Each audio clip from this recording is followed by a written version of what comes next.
La Diócesis de San Cristóbal presenta el curso Eucaristía, Sacramento de nuestra Fe, con Monseñor Mario Moronta, certificado por la Universidad Católica del Táchira y el Instituto Universitario Eclesiástico Santo Tomás de Aquino, con el apoyo de Radio Natividad y el Diario Católico de Venezuela. De nuevo con ustedes, que Dios nos siga bendiciendo. Estamos ya en la clase 9 y este es el tercer tema. El primero era la introducción, segundo las bases bíblicas y estamos viendo ahora las bases patrísticas y de la liturgia que nos permiten ir creando las bases para la síntesis teológica.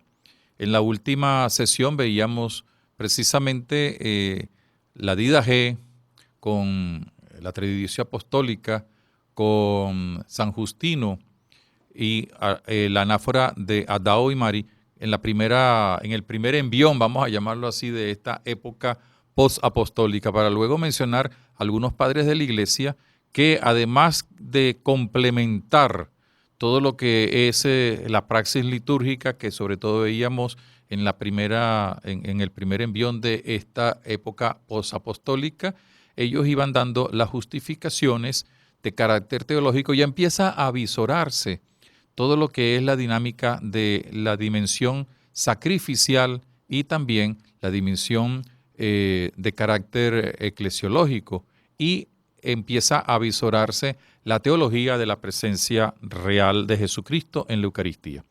En los siglos que siguen, el siglo IV al siglo VIII, vamos a encontrarnos con el testimonio de los padres de la Iglesia y también algunos testimonios de textos litúrgicos que vamos a mencionar. Entre los padres de la Iglesia los vamos a dividir como es lógico y como también aparece ya en los libros tradicionales de historia, en los padres griegos, es decir, los que escribieron en griego, y los padres latinos, es decir, aquellos que escribieron en latín. Vamos a basarnos sobre todo en el libro de un sacerdote, García Ibáñez, que nos va a servir de base, y ofreceremos un resumen junto con otros autores que vamos a mencionar y que ustedes pueden descubrir o leer. Allí van a tener ustedes en el subsidio que ya está en la página web diócesisdesancristóbal.online.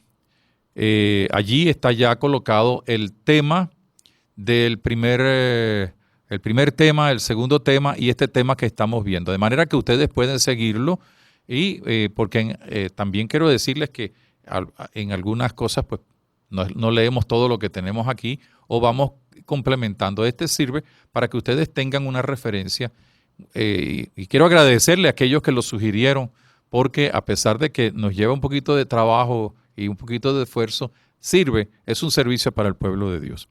Vamos a ver primero los textos litúrgicos que quisiéramos presentar. Decíamos al inicio de este tema que junto con los padres de la Iglesia, la liturgia constituía una de las fuentes también para la teología, no solamente para la Eucaristía, sino para la teología en general. Y la teología litúrgica, amén de aquellas cosas que aparecen en algunos padres de la Iglesia, también están reflejadas en los principales textos litúrgicos de la época. Quiero mencionarlos, ustedes lo van a tener allí en su subsidio, ya a lo mejor ya lo tienen, porque a lo mejor ya lo tienen en su computadora o lo han impreso o lo tienen como referencia. Voy a mencionar los principales textos litúrgicos. No es el caso de estudiarlos, pero sí saber que de allí vamos a sacar algunas ideas. La anáfora de las constituciones apostólicas, la anáfora llamada de Santiago, la anáfora de San Juan Crisóstomo, que todavía tiene una vigencia sobre todo en el grupo de la Iglesia Católica Oriental llamado de los greco-melquitas, que tienen en Caracas una comunidad con su catedral, la Catedral de San Jorge. La anáfora del Eucologio de Serapión. Eucologio significa bendicional, el libro donde están las bendiciones. También tenemos la anáfora de San Marcos y cómo al final un poco también se empieza a crear el canon romano, que es la base de la primera anáfora o llamado canon romano que todavía existe dentro de nosotros. Todos estos textos, ¿no? Estos textos litúrgicos concuerdan en presentar el rito eucarístico como el memorial sacramental del sacrificio redentor.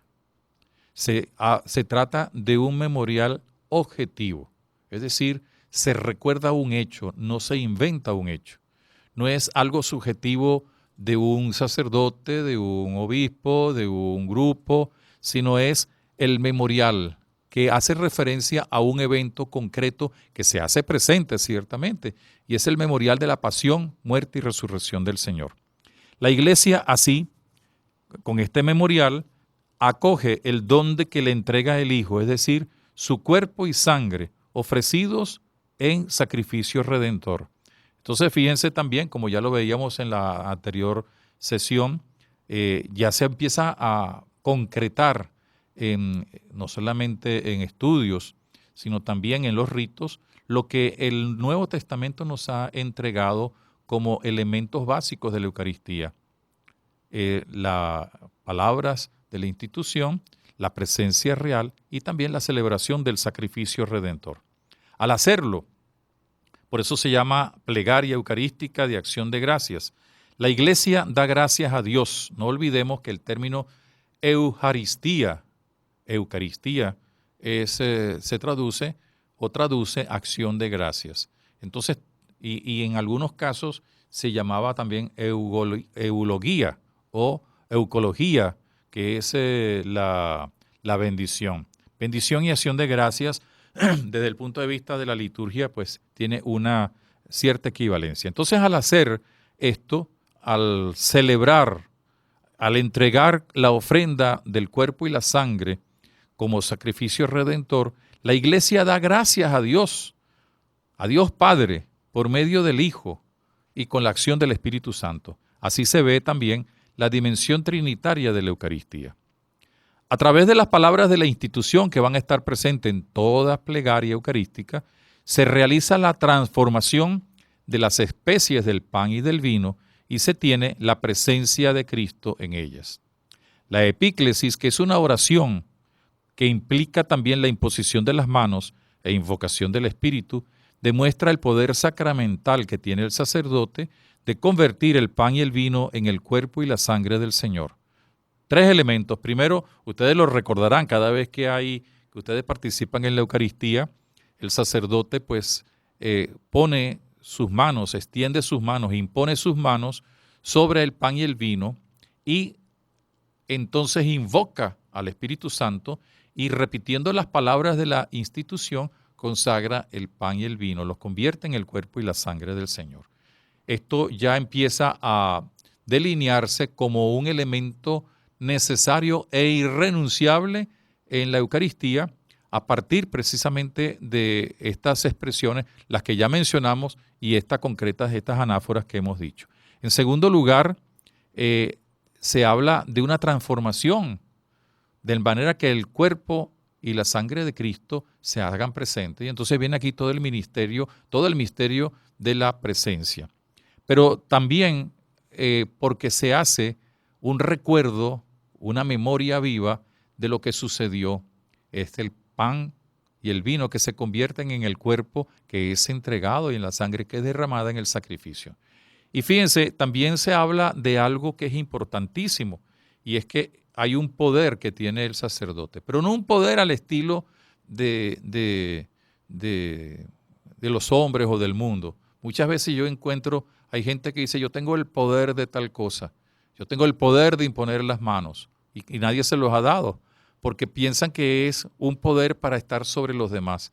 Y sin embargo no es ese el sentido, porque verdaderamente lo que traduce o traduce el poder es más bien potestad, la capacidad que tiene el sacerdote para que actuando en el nombre de Cristo con la acción del Espíritu Santo, el pan y el vino se conviertan en el cuerpo y la sangre del Señor. No se trata de un poder mágico. Y así se realiza el servicio sacerdotal por parte de la Iglesia jerárquicamente constituida.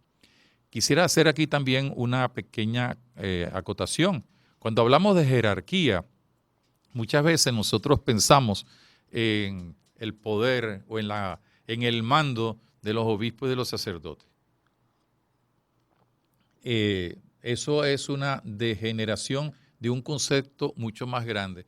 Ciertamente que la jerarquía tiene una potestad y una autoridad, pero el término jerarquía no significa poder, superioridad, sino todo lo contrario, más bien servicio, porque la jerarquía, el nombre jerarquía viene de sumo sacerdocio, hieros, sacerdocio santo, y el argein, que es el ejercicio de esa potestad que algunos han recibido como gracia de Dios. Yo recuerdo que una vez me decía un laico que era directivo de un movimiento de apostolado hace muchos años atrás: yo pertenezco a la jerarquía porque soy el director de tal movimiento. Yo le decía, perdone usted, pero además de su ignorancia, que es crasa, usted no sabe lo que significa la jerarquía, porque jerarquía significa ejercicio del sumo sacerdocio, que por sacramento lo tienen los sacerdotes, los presbíteros y los obispos. Y si bien es verdad que todos los bautizados somos miembros del pueblo sacerdotal, algunos por vocación, por consagración, por destinación del mismo Dios, forman parte de ese sumo sacerdocio. Bien, hecha esta acotación, seguimos. Desde este horizonte que hemos visto, pues, de la imposición de manos, invocación del Espíritu, para convertir el cuerpo y la sangre del Señor, se comprende que la Iglesia, que es cuerpo de Cristo, lleva a cabo esta ofrenda en unión con la cabeza, Cristo. Y este acto es realizado por alguien que representa a Cristo y representa a la comunidad, para lo cual ha sido consagrado, que es el sacerdote. La comunión manifiesta esa unión cuerpo y cabeza. La comunión del cuerpo de Cristo, de la Eucaristía, está recordándonos esa unión que existe entre cuerpo, la iglesia y cabeza, que es Cristo. Y la comunión sacramental, además de ser el auxilio eficaz contra el pecado, santifica, consolida la unidad de los cristianos y de la iglesia, a la vez que prepara a los fieles para el banquete del reino eterno. Todo esto aparece precisamente en esas plegarias que hemos mencionado. Y lo bonito de las plegarias, incluso las modernas, las que tenemos, y ojalá sea motivo de meditación y de estudio, que lo vamos a hacer después a su debido momento en este curso, la plegaria eucarística nos está dando toda una enseñanza. Muchas veces nosotros no le prestamos mucha atención porque quizá la rutina, y es un problema que tenemos los sacerdotes porque nos podemos distraer rezando la plegaria o nos la aprendemos de memoria y entonces la repetimos ciertamente que con valor sacramental, pero nos olvidamos del contenido teológico, del contenido doctrinal tan rico que son esas plegarias. Bien, dicha esta información sobre la liturgia, los textos litúrgicos que hemos mencionado, vamos a dar un paso y vamos a encontrarnos con los padres que de la época del siglo posterior al siglo VIII. Entre los siglos IV y VIII, vamos a conseguirnos a padres de la Iglesia quienes nos dan sus enseñanzas. Muchas de ellas en forma de catequesis y proponen también, entre otras, la doctrina de la Eucaristía.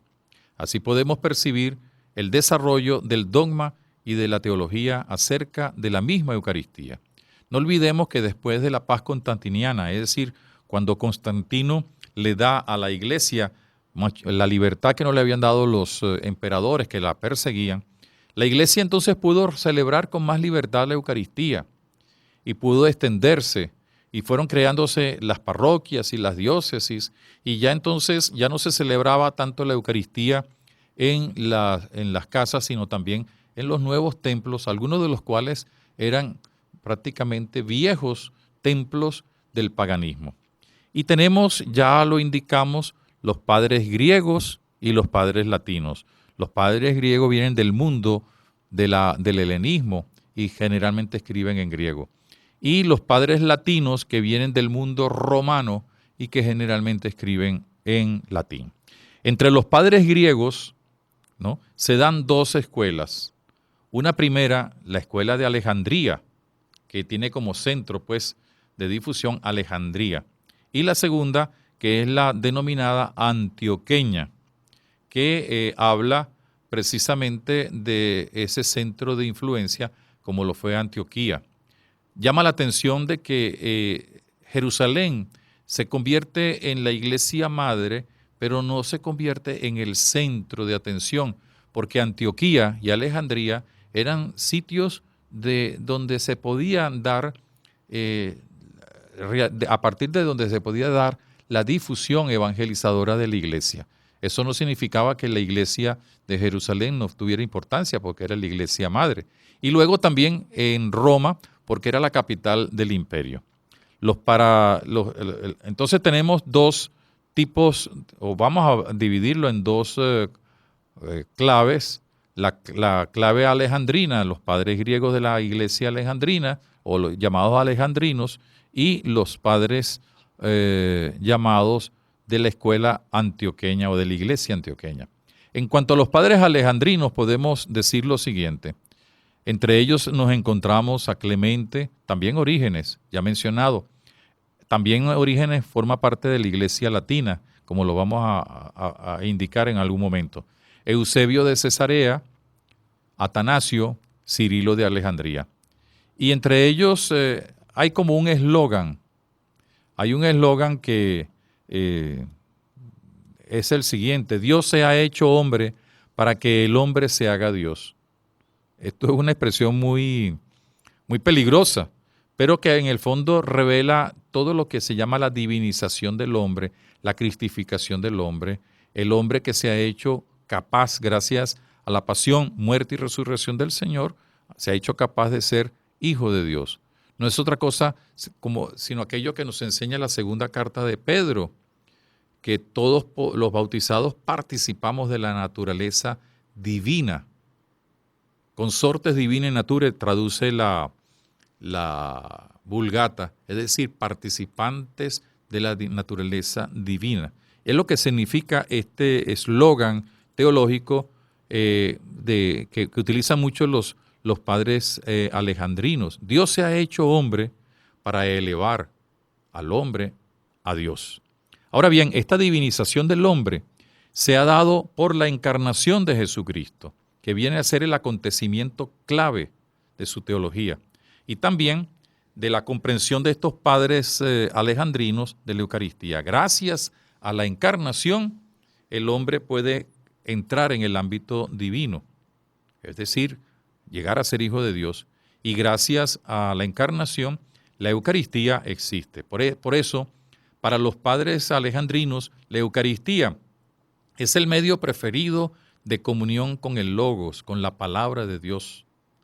La Eucaristía es el cuerpo y la sangre de la palabra de Dios que echa carne, su figura y manifestación sacramental, así como el cuerpo, la carne, la vida de Jesús en la historia era la expresión de su encarnación, lo va a ser también ahora su manifestación sacramental. Y esto es interesante que lo tengamos muy en cuenta, porque es a partir de la encarnación como podemos nosotros acercarnos a Cristo, y es a partir de su encarnación como Él nos revela a Dios Padre, y es a partir de su encarnación como podemos entender no solamente la fuerza de la resurrección, sino sus consecuencias, y entre ellas precisamente la Eucaristía. La primacía la colocan, por tanto, en la palabra de Dios, en el Logos, y en su participación en él por la Eucaristía, como misterio central de la salvación.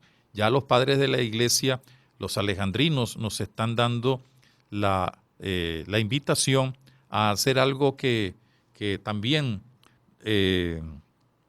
lo podemos recordar. Va a utilizar mucho el concilio y la teología postconciliar, que la Eucaristía y la palabra son los ejes frontales de la Iglesia. Es claro que para ellos la palabra, el Logos, se hace presente en virtud de la anámnesis de la encarnación. ¿Qué es anámnesis? Ya lo hemos visto, y es una palabra que vamos a estar repitiendo con mucha frecuencia. Es la memoria. En el fondo, allí, en la Eucaristía, se está haciendo en primer lugar memoria viva de Cristo encarnado, con su muerte y con su resurrección. Y es el verdadero centro de su doctrina eucarística. Así lo encontramos con Atanasio, con Serapión, con Cirilo, con Basilio, Gregorio Nacianceno y también Gregorio Niceno. Por lo que respecta a la otra escuela, la escuela llamada de los padres antioqueños, que podemos encontrar los podemos encontrar representados en Teodoro de Mopsuestia, Juan Crisóstomo y Cirilo de Jerusalén. Estos ponen también el acento en el Jesús histórico, en el Jesús encarnado, en su humanidad, en su obra de salvación, que es realizada en el misterio pascual, es decir, en la pasión, muerte y resurrección de Cristo. Y esta misma tendencia se manifiesta en su explicación de la Eucaristía, que la consideran sobre todo como sacramento de la humanidad de Jesús, como anámnesis. ¿Qué significa anámnesis? Acuérdense, porque de vez en cuando la vamos a encontrar y no le vamos a dar esa explicación, porque debemos ya conocerlo. Es memoria, que hace presente de manera real el sacrificio de Cristo como presencia sacramental de su obra salvífica. En la transformación de los dones del pan y del vino, que acontece por la anámnesis y la epíclesis, acuérdense que epíclesis es la imposición de las manos con la oración que invoca la fuerza del Espíritu Santo para la transformación del cuerpo, del pan y el vino en el cuerpo y la sangre de Cristo. Entonces, por la anámnesis y la epíclesis se da un cambio dinámico y operativo que hace posible la presencia del misterio y nuestra participación en él. Esto significa que la Eucaristía recibe su impronta interior y sus rasgos característicos de la obra de la salvación como una copia del modelo. Es interesante esta idea que ellos ponen, ¿no? El modelo se expresa, se manifiesta, se hace presente en ella, se realiza ahora en ella. Por eso la relación que tiene entre encarnación y Eucaristía. Y fíjense, antes de pasar un poco a entrar en algunos detalles más particulares, cómo estas dos escuelas, cada una con su modalidad, con su estilo o con algunos puntos más originales, está hablando y está sentando las bases de la relación que existe entre la encarnación y la presencia real en la historia de Cristo y en la presencia real en la Eucaristía de ese mismo Cristo. Y cómo hay un recuerdo que es interesante porque la memoria no se limita solamente al sacrificio de Cristo, sino a lo que provocó la posibilidad de ese sacrificio, como es la encarnación. Y esto es importante que lo tengamos muy en cuenta, porque podemos a lo mejor hasta olvidarnos.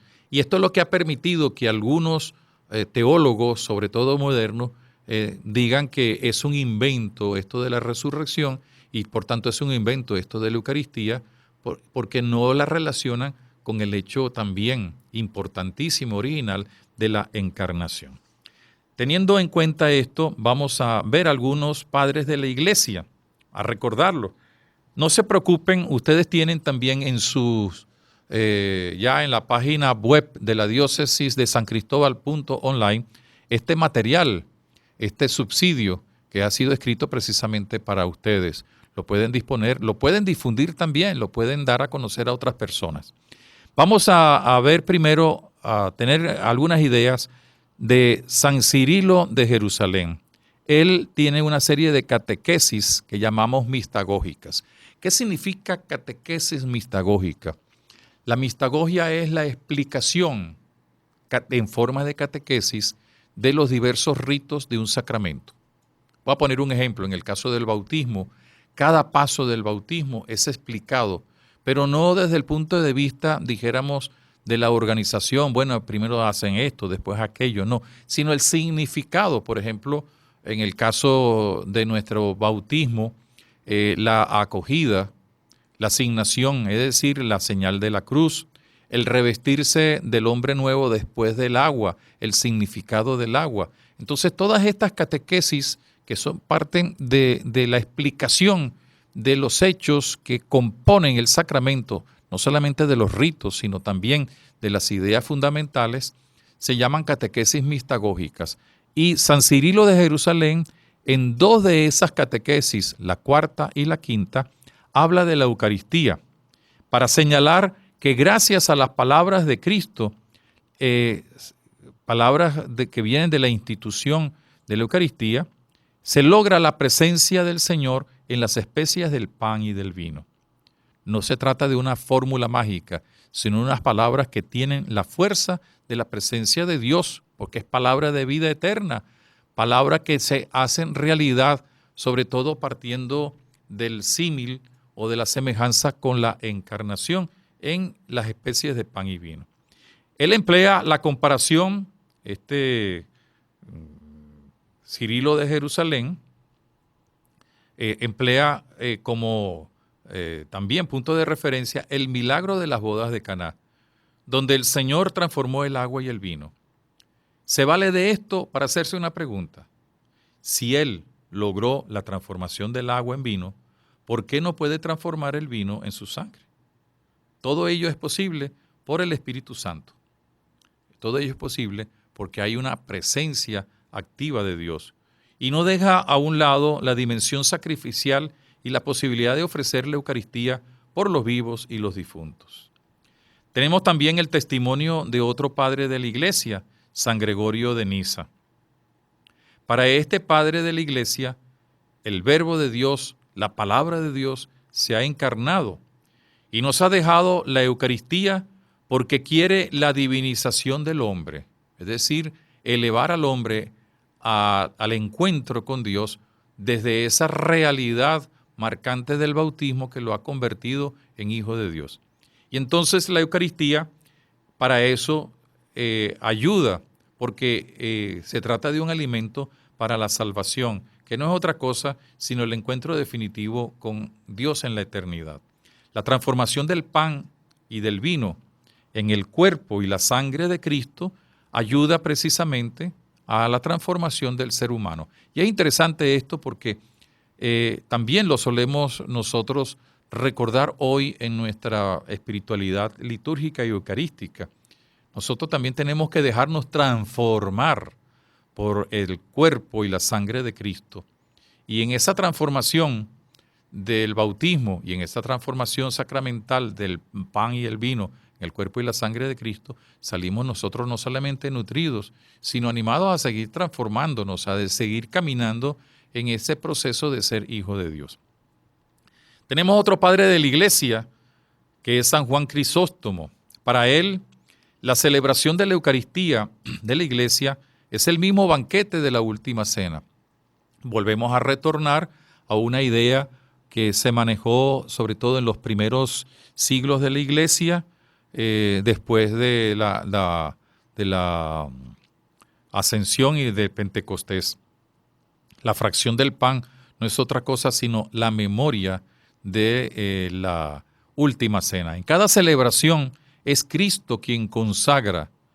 El sacerdote lo que hace es un rito que como representante, como mediador de Cristo el Señor. Es el sacramento de Él. En el fondo el sacerdote representa a Cristo como si fuera sacramento. El que hace las veces actúa en nombre del Señor. Por eso recibe el sacramento del orden. Al hacerlo, se afirma el carácter sacrificial de toda la celebración eucarística, de la cual también es memorial. Hay un solo sacrificio, es verdad, pero que se hace presente de manera sacramental en la Eucaristía. Según San Juan Crisóstomo, se subraya la identidad entre el cuerpo eucarístico y el cuerpo verdadero de Cristo Redentor. No es una suposición, no es una especie de retrato, no es una caricatura, sino es una realidad. Y esto ya está, fíjense que esto nos va a permitir en un futuro poder hablar de la presencia realmente sacramental de Cristo. Los efectos de la Eucaristía son la cristificación del hombre, de la cual hablamos hace algún momento, y la unión de los cristianos en un único cuerpo, el cuerpo místico de Cristo. Y así vemos cómo en esa unión de todos los cristianos se habla de la dimensión eucarística de la Iglesia. También expresa la necesidad de todo cristiano de estar debidamente preparado para poder recibir el cuerpo de Cristo. Aunque no ignora el valor purificador y perdonador del sacramento, situado al parecer frente a abusos que existían en su época, San Juan Crisóstomo insiste con un lenguaje vivo y duro en las exigencias que comporta el poder participar en el tremendo misterio de la Eucaristía. Esto lo vamos a ir descubriendo o lo vamos a ir comprobando a lo largo de todo este periodo patrístico y también de la Edad Media. Pero fíjense que ya San Pablo hablaba de los problemas que implicaban aquellos que no recibían dignamente el cuerpo de Cristo, sobre todo porque rompían la comunión. O sea que este es un problema que existe desde el principio. La gente, no todos los cristianos, ¿verdad? Pero muchos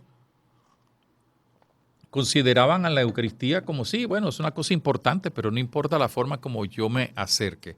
Por eso hoy también la Iglesia recuerda que hay que estar debidamente preparados para la Eucaristía. Y esto es algo que se permanece en el tiempo. Fíjense que por eso decimos que estamos sentando las bases de todo lo que será la síntesis teológica y litúrgica de la Eucaristía en el momento actual. Los mismos problemas que se presentaban hoy, o se presentan hoy, muchos de esos problemas estaban en la época y uno de ellos era este. Tenemos otro padre de la Iglesia que se llama Teodoro de Mopsuestia, que es contemporáneo a San Juan Crisóstomo y es a la vez obispo e intérprete, exégeta de talento, que nos muestra una visión equilibrada y atenta a los diversos aspectos del misterio eucarístico.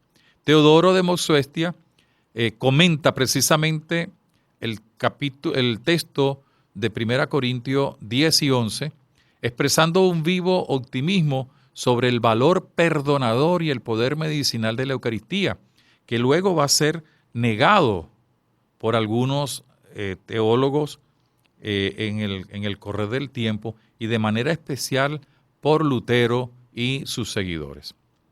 Tenemos también a San Cirilo de Alejandría, otro padre de la Iglesia, que dice que en la comunión recibimos la carne del Verbo, portadora de la vida, como nos dice San Juan en el capítulo 6, versículo 57 de su Evangelio.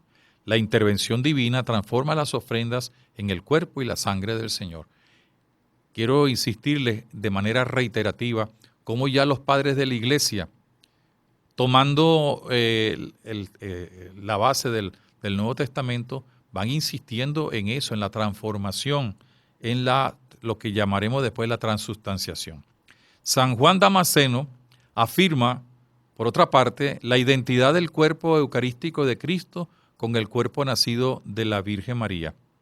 Hace referencia, por tanto, a la encarnación, a partir de la cual explica la presencia eucarística del Señor, gracias a la acción del Espíritu Santo. Bien, quisiera comunicarles que hasta ahora, con todo lo que hemos visto, podemos tener como unos 4 o 5 elementos importantísimos de nuestra teología de la Eucaristía a partir de estos padres griegos, de los primeros teólogos y padres de la Iglesia, también los textos litúrgicos. Quisiera fijarme en 4 o 5 cosas que se están repitiendo. Primero, en que se trata de una acción en la que interviene el sacerdote como representante de Cristo haciendo sus veces. Para eso, como decimos hoy en la teología del sacerdocio, se ha configurado a Cristo, sumo y eterno sacerdote. Pero a la vez, Él no actúa por su propia cuenta, sino que lleva la acción del Espíritu Santo. Y el Espíritu Santo, en lo que llamamos la epíclesis, pronunciada por el sacerdote celebrante, transforma el pan y el vino en el cuerpo y la sangre de Cristo. Y esto hace que entonces se produzca la memoria, en un cierto modo, como ya lo indicamos, de la encarnación, y una de las consecuencias de la encarnación, y que también forma parte de la memoria sacerdotal eucarística, como lo es la pasión, muerte y resurrección del Señor. Entonces, esto también nos lleva a ver cómo poco a poco desde los padres de la Iglesia se está teniendo dijéramos, la elaboración de todo un pensamiento teológico que apunta a la dimensión sacrificial. Si bien no han insistido quizás de manera tan clara como otros, como si lo veíamos en las bases bíblicas, no está al margen, no se deja al margen esa dimensión de comida, de comensalidad. Quizás no la desarrollan tanto como la van a desarrollar otros momentos de la historia, pero sí está presente cuando se indican 3 elementos. Primero, que para participar en la comunión, por tanto, que pueden comulgar, hay que estar debidamente preparados, purificados. Y esto porque había gente que no llenaba las condiciones, en parte por ese ambiente de laxismo, de relativismo moral de la época, también por toda otra serie de discriminaciones que podían darse. Entonces, allí está mencionándose esa dimensión de comensalidad, pero también en la expresión de que el que comulga se transforma. Por tanto, es la participación en el cuerpo y la sangre del Señor que implica esa dimensión de comensalidad y que por otra parte tiene que ver con la comunión con Cristo. Para poder comulgar con Cristo, pues había que comer el cuerpo y la sangre de Cristo. Y esto lleva a otro elemento también que va a ser desarrollado y que es una de las bases fundamentales de la teología eucarística, como es todo el sentido de comunión eclesial. Quien celebra la Eucaristía es la Iglesia a través del sacerdote que representa, hace las veces de Cristo desde el punto de vista sacramental, como decía uno de los padres de la Iglesia, es sacramento de Cristo, pero también con la comunión de los miembros de la Iglesia. En la próxima sesión vamos a dedicar un momento de reflexión a lo que nos enseñan los padres latinos, concretamente de manera especial San Ambrosio y San Agustín, y trataremos pues de hacer una síntesis de todo este periodo básico, fundamental de la patrística y de la liturgia inicial de la Iglesia, que junto con la palabra de Dios que hemos meditado nos van dando las líneas para una síntesis teológica que veremos también cómo se fue desarrollando a lo largo de la historia, con sus luces y con sus sombras. Y vamos a tener que enfrentar con el debido temor y temblor y con el debido respeto también a todos las oscuridades, las sombras, frente a las cuales tuvo la Iglesia que dar una respuesta muy concreta. Les recordamos que en la página web diócesisdesancristóbal.online está el texto de los 3 temas, los 2 primeros que vimos, y el texto de este tercer capítulo sobre las bases de la Eucaristía, fundamento de la Eucaristía a partir de la patrística y de la liturgia. En una de las últimas sesiones indicamos que íbamos a presentar pues uno de los cuestionarios. Perdonen, fue quizás un desliz de mi parte. El cuestionario va a aparecer a partir de la última sesión de este tercer tema. Y va a ser un cuestionario muy sencillo. Lo pueden llenar, va a aparecer en la página web diócesisdesancristóbal.online, lo contestan y aquellos que deseen tener un certificado que está avalado por la Diócesis de San Cristóbal, por la Universidad Católica del Táchira y el Instituto Universitario Eclesiástico de Estudios Eclesiásticos Santo Tomás de Aquino, pues lo llenan junto con los otros cuestionarios que vamos a ir. Ustedes se van a dar cuenta que incluso va a ser mucho más fácil, más llevadero. Eso sí, vamos a tener que leer un poquito o estar un poco más atentos. No se trata que vamos a poner trampas, sino queremos que también haya un poquito de reflexión en las respuestas que se van a dar, pero va a ser sumamente fácil. Lo que nos interesa es que esto pueda servir como un requisito para llenar, para que nos pide la universidad y el instituto universitario, para poder entonces tener aquellos que lo requieran el correspondiente certificado. Pero no hay que angustiarse.